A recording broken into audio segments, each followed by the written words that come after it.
புரட்சி தலைவரை பற்றி பேசாமல் நான் இறங்குவதே இல்லை. இன்றைக்கு புரட்சி தலைவர் அம்மா அவருடைய பிறந்த புரட்சி தலைவர் கொடுத்த கொடையிலே மிகப்பெரிய கொடை எது தெரியுமா? புரட்சி தலைவி அம்மா அவர்களே நமக்கு தலைவராக தந்ததுதான் அவர் தந்த பெரிய கொடை. இன்னைக்கு தாய்மார்கள் எல்லாம் இங்க வந்திருக்கீங்க.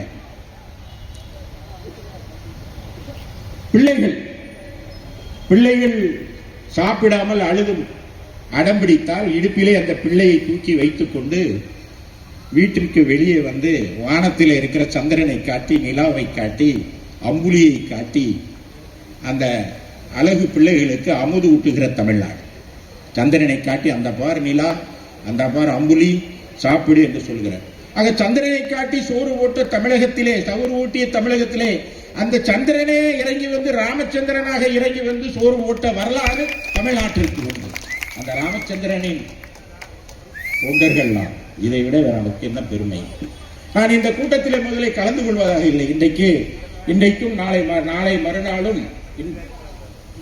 டெல்லி பட்டணத்திலே ஒரு மிக முக்கியமான நாடாளுமன்ற கூட்டம், கமிட்டி மீட்டிங். நான் கலந்து கொள்ள முடியாத நிலை இருக்கிறது என்று சொன்னேன்.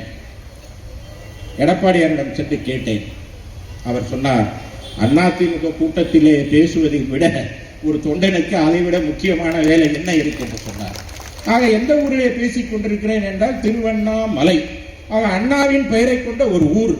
அங்கே நம்முடைய இயக்கத்தை உருவாக்கிய ராமச்சந்திரனை தலைவராக கொண்ட ஒரு கூட்டத்திலே புரட்சி தலைவி அம்மா அவர்களை பற்றி நான் பேசிக் கொண்டிருக்கிறேன் என்பது என்னுடைய ஜென்ம சாபல்யம். புரட்சி தலைவி அம்மா அவர்களை பற்றி நான் பேசுகிறது, நான் அம்மாவுடைய அந்தாதி பாட வரவில்லை.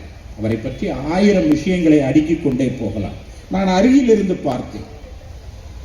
அன்பே சிவம் என்றார், ஏழைக்கு இறங்கினார். இன்றைக்கு அவர் வாழ்கிறார் என்றால் அதற்கு காரணம் என்ன என்றால் ஏழைக்கு இறங்குகிறார். எந்த வீட்டிலும் அடுப்பு எரியாத நிலை இருக்கக்கூடாது என்பதற்காக 25 கிலோ அரிசியை விலையில்லாமல் தந்த நம்முடைய அருளரசி அம்மா. ஒரு வீட்டில் பெண் பிள்ளை பிறந்து விட்டால் அந்த பெண் பிள்ளை வளர வளர அந்த பெற்றோருடைய வயிற்றில் ஒரு தீ வளரும். இந்த பிள்ளையை எப்படி திருமணம் செய்து கொடுக்க போகிறோம் என்று. அப்பொழுது நான் இருக்கேன் தாயாய் என்று சீர் கொடுத்தேன் தாயாய் என்று வந்து 8 கிராம் தங்கத்தை நமக்கு தந்தவர் புரட்சி தலைவர். அவர் யார்? எங்கள் தங்கம் எம்ஜிஆர் நமக்கு தந்த தங்கத்தின் தங்கம் புரட்சி தலைவி அம்மா. இன்னைக்கு அந்த திட்டம் இருக்கா? இல்லை. +2 படித்த பிள்ளைகளுக்கு 25,000, பட்டப்படிப்பு படித்தால் 50,000 ரொக்கமாக தந்த தலைவர். இறங்கினார், பகைவனுக்கு அருளினார். தன்னை ஒரு மிருகம் இருக்கு, அதுக்கு நீங்க பாம்புக்கு பால் வாருங்க, அது ஒரு நாள் கொத்ததான் செய்யும். ஆனா மனிதன் என்ன செய்வான்னா, தனக்கு யார் நன்மை செய்தார்களோ அவர்களுக்கு மட்டும் நன்மை செய்வார். ஆனால் இறை அம்சம் என்ன என்றால், தனக்கு கேடு செய்தவர்களுக்கும் தீங்கு செய்தவர்களுக்கும் நன்மை செய்வது தெய்வ அம்சம். அது இறை. அது புரட்சி தலைவர் அம்மாவுக்கு. PH பாண்டியன் எங்கள் ஊரை சார்ந்தவர். ஒரு குடும்பத்திற்கு பதவிகளை வாரி வழங்கினார். தான்சி வழக்கிலே அவரை சிக்க வைப்பதற்காக சதி திட்டம் தீட்டியதில் முன்னணியில் இருந்தவர் PH பாண்டியன். அந்த குடும்பத்திற்கு நான் பார்த்தோம். ஆரம் வீரப்பன் அவரை என்னெல்லாம் பேசினார், காளிமுத்து என்னவெல்லாம் பேசினார். அவர்களை எல்லாம் பதவியிலே உட்கார வைத்து அழகு பார்த்தவர் புரட்சி தலைவி அம்மா.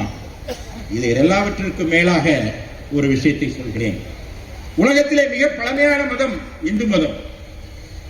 உலகத்திலே அதிக நாடுகளால் பின்பற்றப்படுகிற மதம் இஸ்லாம். ஆனால் உலகத்திலே அதிக மக்களால் பின்பற்றப்படுகிற மதம் என்றால் அது கிறிஸ்தவ மதம். உலகத்திலே இருக்கிற அனைத்து கிறிஸ்தவர்கள், அதில் 2 பிரிவு இருக்கிறது.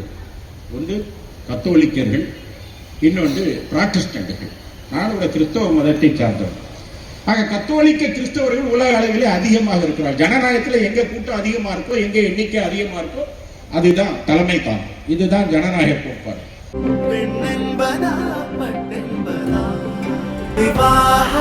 மணப்பெண்ணின் பிரத்யேகமான திருமணம் விவாஹா தி சென்னை சில்க்ஸ்.